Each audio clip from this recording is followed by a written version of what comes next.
അപ്പോൾ give away വിന്നറിനെ select ചെയ്യാൻ പോവുകയാണ്. മൊത്തം 10 കമൻസ് ആണ് വന്നിട്ടുള്ളത്. അപ്പോൾ അതിൽ നിന്ന് 3 പേരെയാണ് സെലക്ട് ചെയ്യുന്നത്. അപ്പോൾ നമുക്ക് വിന്നറിനെ അപ്പോൾ ഫസ്റ്റ് വിന്നറിനെ സെലക്ട്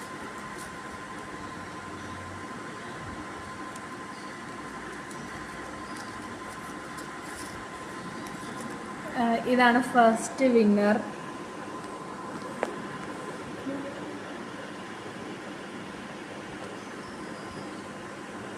ഓക്കെ, നമുക്ക് സെക്കൻഡ് വിന്നർ ആരാണെന്ന് നോക്കാം.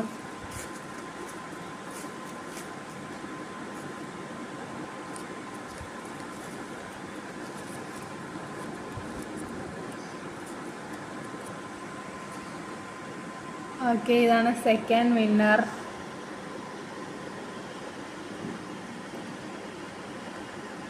ഓക്കെ, ഇനി തേർഡ് വിന്നർ ആരാന്ന് നോക്കാം. Last winner.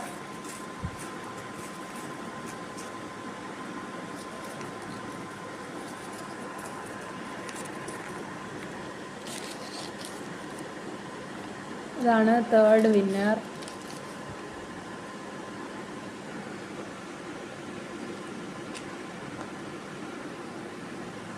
ഓക്കെ, അപ്പോൾ വിന്നേഴ്സ് അവരുടെ ഡീറ്റെയിൽസ് അയച്ചു തരേണ്ടതാണ്.